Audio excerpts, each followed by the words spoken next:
I think that now we are more, of course, there are new projects, so I'm not saying that it's that, but it's more about figuring out, okay, but what are the choices? And what are the best practices and what are the frameworks? And there was a pretty big explosion in platform engineering activity because it's no longer about the projects themselves now, but how to best utilize them with one another. This is DevOps Paradox, episode number 290, KubeCon North America 2024 review. Welcome to DevOps Paradox. This is a podcast about random stuff in which we, Darin and Viktor, pretend we know what we're talking about. Most of the time, we mask our ignorance by putting the word DevOps everywhere we can and mix it with random buzzwords like Kubernetes, serverless, CI/CD, team productivity, islands of happiness, and other fancy expressions that make us sound like we know what we're doing. Occasionally, we invite guests who do know something, but we do not do that often since they might make us look incompetent. The truth is out there, and there is no way we are going to find it. P.S. It's Darin reading this text and feeling embarrassed that Viktor made me do it. Here are your hosts, Darin Pope and Viktor Farsic. Here we are yet again at KubeCon US or NA or whatever two letters we want to use. This is 2024's edition. Viktor is here. He can't talk, but he's here. No, I thought that's a statement, not something that I should respond to. Yeah. Yes, I'm here. And we hear our jovial laughter of Whitney. Whitney, how are you doing? I would have a hard time hiding, I think, if there's anything funny happening around me. Have you noticed how he asked you how you're doing, but not me? We've all learned not to ask you how you're doing. Good. Good. Same as ever. Yeah, that's the way it is. Always good, yeah. Let's just jump to the end real quick. How was it? And then we'll rewind a little bit. In general, compared to, let's say, against U.S. last year, which was in Chicago, I think, right?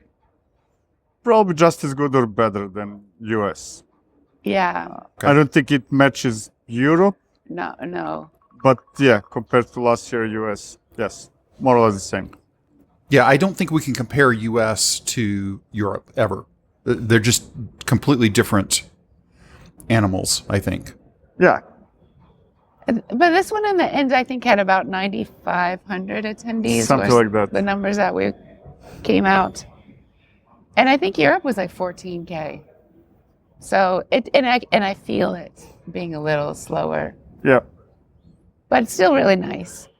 Do you know what else makes it feel slower? The fact that we're in a ghost town. Yeah. There are no people in this town. It's very outside weird. Of KubeCon people. It's very weird.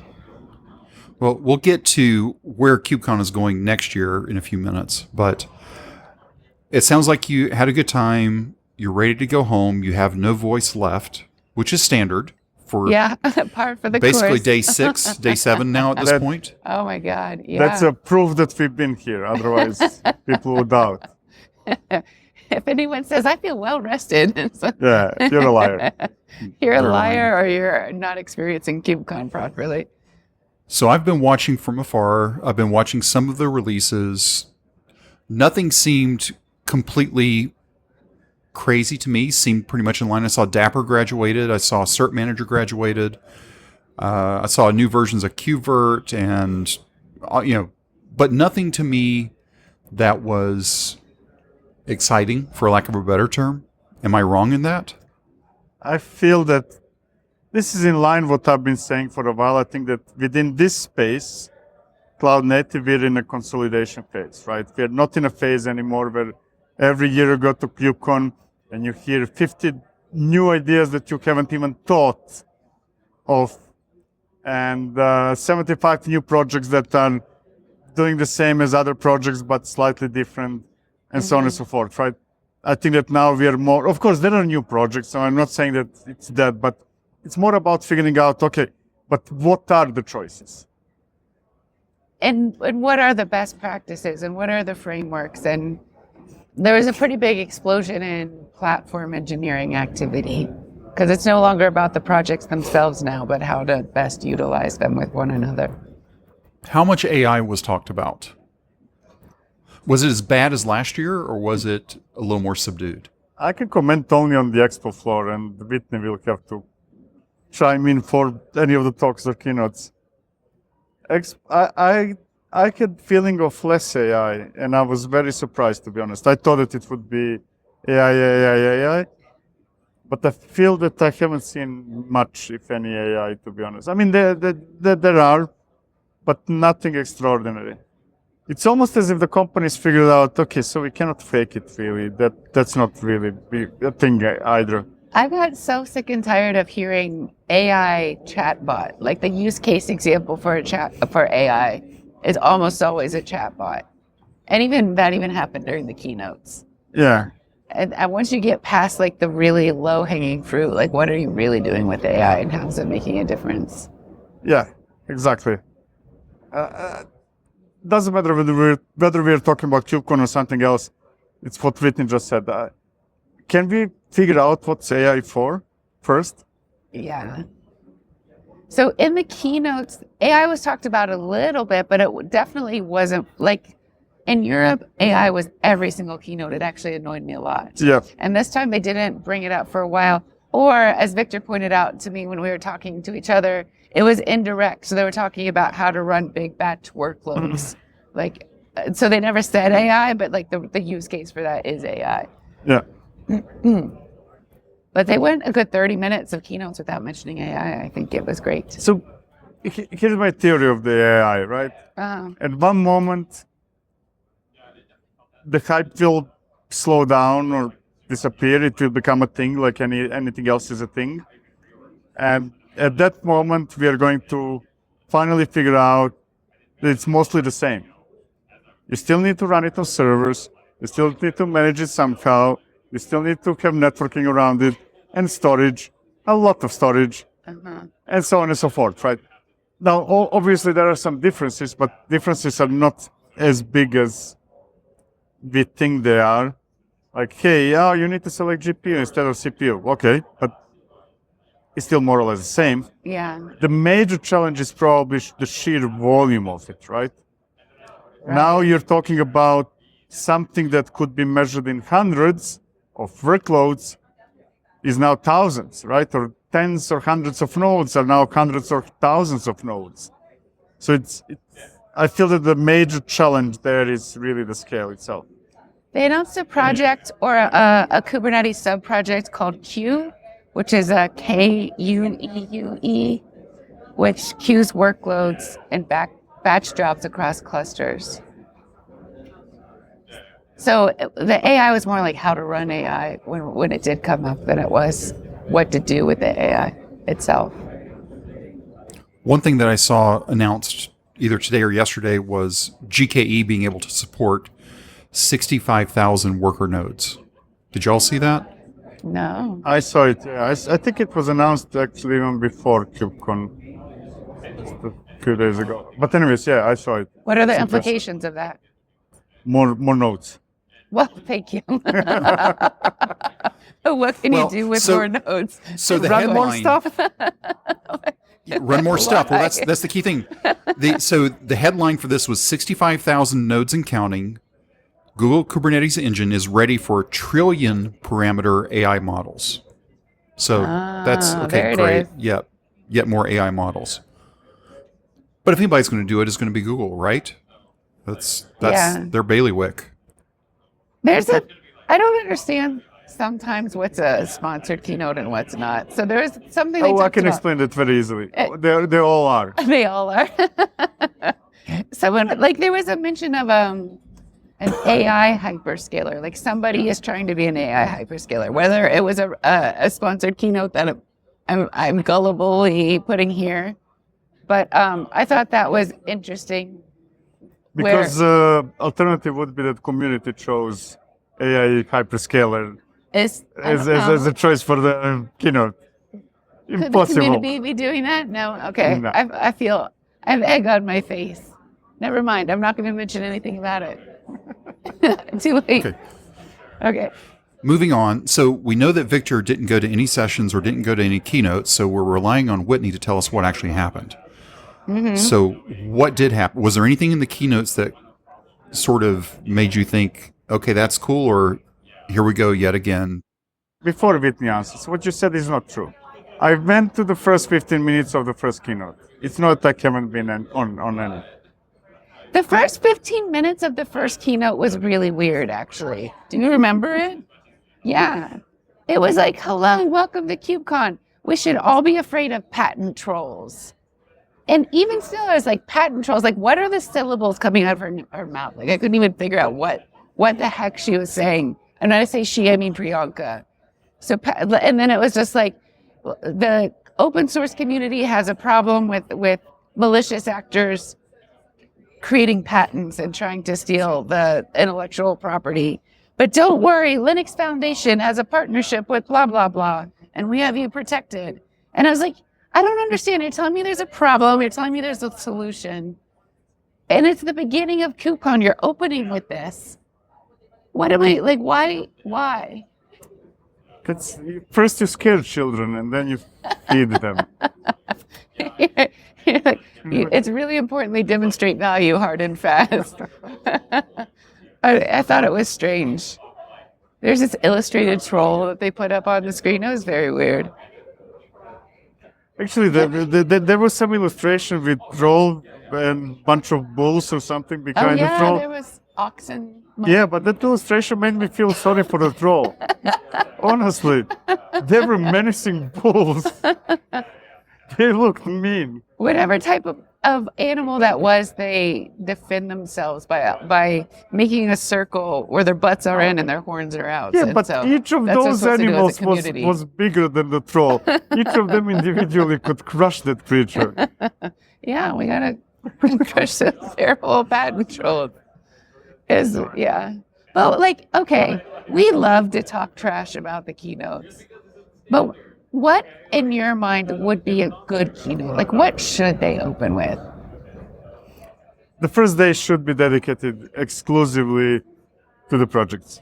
I agree with that. We should hear what's new, what's happening, what's going on. We should see cool demos. Yep. It should be tech-oriented and so on and so forth. Now, I completely understand and agree that there should be sponsored keynotes, and because money needs to come from somewhere, and that's all good, right? Yeah. But not necessarily as the opening act.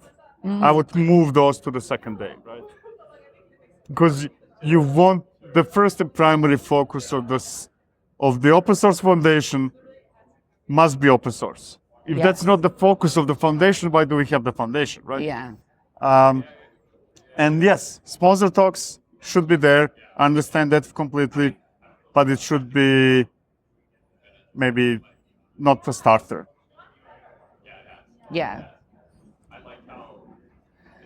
That's all day 3 now. Day 3 is pretty much 100% community and which projects have graduated. Cool, but kind of it leaves bad taste in my mouth, kind of that, okay, at the very end, okay, by the way, this is open source foundation. Yeah. And if you want to highlight the value of the open source foundation, maybe not patent trolls, but instead like the awesome humans behind what's going on. So what awesome humans did you see there? All of them. Can you think of any? All of them? But KubeCon is a place where everybody is, right? Yeah. It's twice a year, not counting Asia. There is a meeting point for everybody, right? From SUSE, Red Hat, startups, hyperscalers, all the friends and colleagues and enemies and everybody else is there, right? So yeah, the answer, everybody sounds just about right. Yeah. And when you say who, I mean, we're talking about just like open tech celebrities. Kelsey Hightower was here. Who else even is a tech celebrity? Liz Rice is around. Yeah, Tim Duffy's around. Hawking. I will say the security celebrities, a lot of them have boycotted this KubeCon because it's in Utah, which doesn't have friendly laws toward trans folks. And so they felt unsafe or unseen and decided not to come. So there were some holes.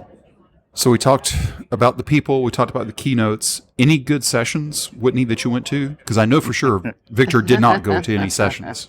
I'm not the best at going to sessions either. You've been hanging out with him too long. I don't know that I was ever very good at it. Okay. Except that there was a keynote actually that was relating platform engineering to generative AI, which I thought was, I don't know that they said something super new about platform engineering, but I did think it was nice to relate those two things to each other, because I don't often hear of them together, and they are very interconnected.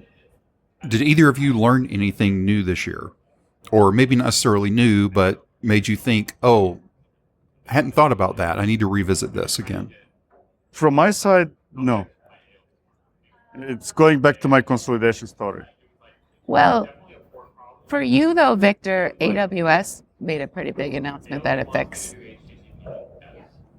in the crossplane space, right? No, it's another project that is similar to other projects, including crossplane, right? So to me, that's not new. I mean, it's new as a new project, yes, right? But yes, there is a fifth variation of that thing, right? But when you ask about new, I assume that I thought that you're referring more like, hey, new idea, new concept, something like more in that direction. Right? There are new projects, of course. I'm not even 100% sure this was a marketing thing, but outside of the venue on the morning of the first day, it was the morning of day 0. I saw flyers posted, and it wasn't on venue property. It was like on the streets at kind of outside the venue. And they were white, like letter size sheets with black, like inkjet looking prints, very plain, like looks like handmade. And it had a big QR code on it. And it said, Jason, I know you are cheating on me with Mandy. I have proof. Pictures don't lie. And then the huge QR code. And I would bet money that's somebody's marketing. I still don't understand how you can scan the code, but okay. Because I like the mystery. I didn't scan the code. Because either way, if it's marketing, I don't want to give them the counts. And if, I don't know, if someone's public, like airing their own dirty laundry, I don't want to encourage that either. I just want to talk about it because I think it's hilarious. If it is marketing, that was probably one of the strangest, because I don't scan QR codes. So there would be a 0% chance I would even, whether it was something I wanted to see or not. Ever. What if you go to a restaurant and you have to scan a QR code to see the menu? Do you not eat? I don't go to that restaurant. You get up and leave? So let me tell you this. If you ever go to China, you will not return. You will die out of hunger. Starvation. I would have a burner phone then, so it'd be fine. I would probably scan then, because it wouldn't be tied to anything real. Did I say that out loud? I think I did. So we can keep this short, because it sounds like it was just... It sounds like we have no idea what just happened. I can tell you all sorts of like little things that charmed me or whatever. Like, oh, here's just something interesting. Heroku open sourced 12-factor app. 15 years later. Wait, open source the text. Wait, open source the text. I guess so, yeah. Mm-hmm. So the web page is open source now. Mm-hmm. It was, why? Why? Exactly. That's a great question. That's one of the things that I pulled out for next week's or this Friday's live stream is Heroku open source 12-factor text. Okay. So, yeah, okay. 15 years later. What else happened 15 years ago? You know what would be cool to check that page, assuming that they haven't changed it? Maybe it's one of those HTML pages that disables copying the text. And now we can. No, I don't know. What were the other things that you saw that you thought, oh, that was interesting? There's a new project called Flatcar. Do you know about that one? It's an not that open new. source container Linux. Oh, well, they talked about it on the keynote stage like it was new. Oh, yeah, but it's not. It's been around for at least a year. Oh, well, I feel the second time they got me, I'm gullible. Okay, but if it's been around for a year, that counts as new. It's still new. Yeah. I saw a talk at Rejects that charmed me a lot, and it was Duffy Cooley. Oh, I wrote down the other guy's name. Duffy Cooley and Kyle Quest, and they did a talk about malicious compliance as far as scanning for vulnerabilities. And so first part of it was like using Docker Slam or Slam AI or one of those things. Like you scan your image, you have 4,000 vulnerabilities, you need to release in 24 hours, what do you do? So the first one was like slimming down the container image to the bare minimum, and we cut those vulnerabilities in half. But then the second one was like a tool that just obfuscated the metadata. Yeah. And then it was like zero vulnerabilities. If you cannot get rid of vulnerabilities, you can trick vulnerability scanners to so they don't discover it. Yeah. It sounds brilliant to me. It sounds like something. Actually, we have a tool for what we were doing in the past already. The whole world is just built on like bubble gum and duct tape. Like, it's like you just need to hide the metadata, and you can trick all of the vulnerability scanners. I don't know. It should be horrifying instead of funny, maybe. I was once involved in a project where we were supposed to remove all high level vulnerabilities. And then comes a few days before go live, and they're still there. Mm-hmm. And that's one of the requirements. And but we had the flexibility to actually upgrade or downgrade vulnerabilities. So we just downgraded all high level vulnerabilities to medium or something like that, and we were done. Yeah. Now, I know, Whitney, you went to Rejects. Victor, did you go to Rejects? And did you all do something at Rejects? Did you do anything together? I was emceeing. Oh, you were emceeing. I was excellent at it. Everybody congratulated me afterwards. I mean, my emceeing was mostly word start, and you're done, go out. I was you were keeping it on time. Oh, I was keeping it on time. Kind of, your time is out, man. You're out. I don't care. I took it from Whitney's playbook when we do You Choose. You actually do get to physically push someone off the stage this time. It was Rejects. They do such a good job. It's free now, which is cool, and they pick them like really nice spaces that are just wonderful to be at, and the community's so good, and you get like a chance. It's just such a good thing.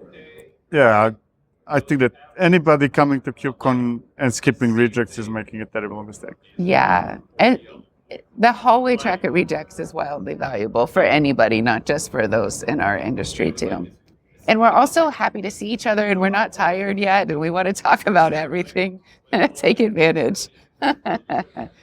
So what you're saying is you use up all your energy at Rejects and don't save any for the actual conference itself. It's a slope. You know how, for example, if you're about to do a marathon, you don't just start running. First, you need to stretch and maybe jog for a while, warm up and things like that, right? To me, that's Rejects. Yeah. Okay. It's kind of, it's a preparation for the marathon. And there's lots of hope in the air. Yeah. Lots of excitement. It's electric.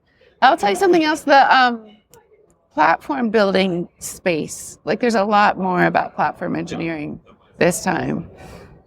I think that Platform Engineering Day, or whatever it was called, was the biggest one. It was the biggest one, and they're going to have 2 tracks next KubeCon. Exactly. So that's going to be, as far as I know, the first day zero event that is in 2 tracks. Yeah. And they have platform coffee every morning. And I went to platform, so it's 7 a.m. every morning. This platform, people want to talk about platform engineering, I'll go to the same coffee shop. And on the first day, the poor people who worked in that coffee shop, we tried to call ahead and say we were coming, but 50 people came in at once and absolutely overwhelmed the staff. But I went to platform coffees last in Europe, in Paris, and there were maybe 20 people. And so it's more than doubled in size. And it was really cool too. And all 4 days, people showed up. The last day had more like 25 rather than 50, but still impressive after 4 days of madness. So, Victor, I remember last time you were signing books and the hall was yelling at you like, you got to get the people out of here. I assumed you signed books again here. Yeah. I think they brought 100 copies, and that was gone very, very fast. Oh, so you only had 100 copies, so that was easy. You didn't have to wait too long. Okay. Yeah. And Victor and I gave a choose your own adventure talk, and it was really, really funny. We had a really good time. The video is already live, which is a thing that is really impressive. It was like live maybe the same day. Okay. And it's the usual thing where I talk about it's observability odyssey. So I talk about what is the system design choice that we're making a decision about? What are all the tools that can do that thing? And then we give a live vote to the audience, and they choose which tool they want to see Victor implement in the ongoing demo. And we're on a race against time to get it all done before our session time elapses. And we were down to the wire. We were counting 10, 9, 8, 7, with Victor like scrambling to do the last bit of the demo. And I won't tell you whether he made it. You have to watch the video. But there was lots of cheers and laughing, and overall, it was just one of the funnest moments of KubeCon for me. And I think for everyone in that room. So let's go ahead and look ahead to next year. 2025 was posted. London is April 1st through 4th. Mm-hmm. China is June 10th and 11th. They're adding Japan officially. That's June 16th and 17th. So you can go to Hong Kong, and then you can go up to Tokyo, just back to back. Okay, Smart. I didn't know. Are they back to back? Okay, Smart. That's cool. Yeah, they are. Whatever the 10th and 11th. So it's like within 7 days, you're in Hong Kong and Tokyo, both. So Hyderabad is August 6th and 7th in India. Mm-hmm. And then next year in North America, it's Atlanta from November 10 through 13. Number one, it's a shorter flight for Victor. It's probably direct, so no connections. Oh, yeah. That would be nice. That will be amazing. Whitney, for you, it'll be easy. Mm-hmm. London will be easy for everybody. It's just going to be Hong Kong and Tokyo. What are you going to do about that? I mean, I'm not yet sure whether I'll go to Hong Kong and Tokyo, to be honest. Because there is a fundamental difference in how CNCF approaches KubeCon Europe, US, and Asia on the other hand, right? US and Europe are supposed to be one big event for the whole continent, right? So people from all countries in Europe are going to be in London. People from all parts of US, plus Canada and what's not, in Atlanta.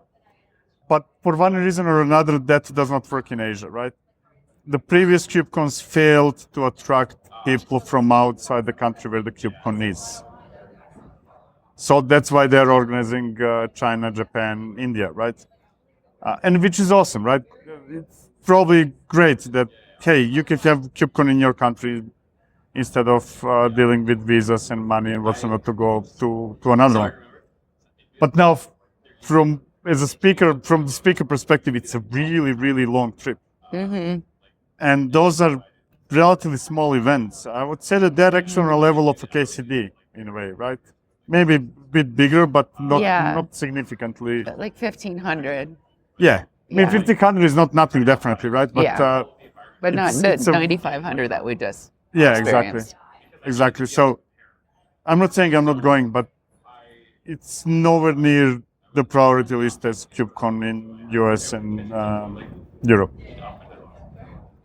Now, they've also gone ahead and announced for 2026 as well, at least Europe and North America. March 23rd through 26th and 2026 is Amsterdam. Mm-hmm. Yeah. North America is going to be October, so moving up from November to October in Los Angeles, California. That just seems miserable to me. Why? LA? LA's not one of my favorite cities. I like LA, but it's not one of my favorite cities. True, but from the logistical perspective, LA probably makes more sense than Salt Lake City. I'm not now talking from the how much we like or dislike the city, but logistically it's probably, I feel that part of the reason, probably not the big one, that there is a lower attendance in US than Europe could be location, right? Because more people might be inclined going to LA than Salt Lake City or, what was the previous Detroit, one? Chicago. Detroit, Chicago, right? Yeah.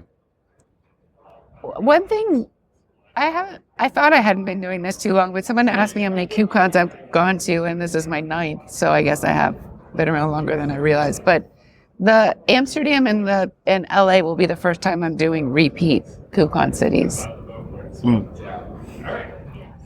Right, because how long has it been in LA? That's like a long time. Or am I confusing that with DockerCon? 2021? Yeah, COVID Yeah, years. 2021, okay. I think. Yeah, it was 2021, definitely. I mean, I don't even count that as KubeCon, to be honest. Yeah, well, I didn't know better. I didn't know anything as I was a little deer in the headlights.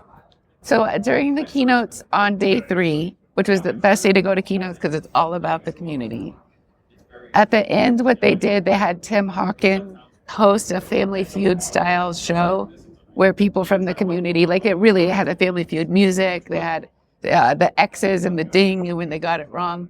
So are you both familiar with Family Feud? Not me. Okay. I am. Yeah. Okay.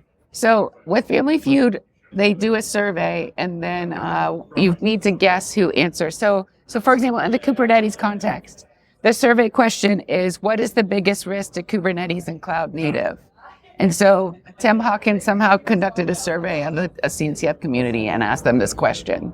And then the contestants have to guess what are the top 5 answers to this, and whoever gets it right in the right way gets points. It was very fun and funny. It was partly fun and funny in the way Viktor's fun and funny because the person who was like controlling it was really messing up the controls and just so it's partly funny because it was super polished, but it was adorable. But I thought it would be fun if I asked you two to come up with their top 5 things, maybe come up with 2 of them. Okay. What are the biggest risks to Kubernetes and cloud native? What does the Kubernetes community think is the biggest risk to Kubernetes and cloud native?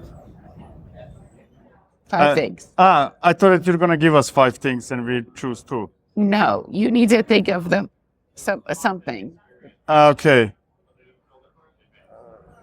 Complexity? Yes, that's the second most popular one. Good job. I'm winning. Do I get the prize? Yeah. No. You need to think of 2 or 3 of them. One more. Okay. I'll let Darin answer while I think of the second one. Golly, I don't know. Risk to Kubernetes and cloud native. Not using it. The big companies, the hyperscalers. Oh, cloud provider lock-in is on the list. Yes, good job. Okay, there we go. Oh, I'm killing this game. Do you want me to tell you the rest of them? Yeah, The go for it. This is the community said. Lack of innovation, which I don't really understand, honestly. Yeah. AI. Okay. And lack of maintainers. What was number 1? Okay.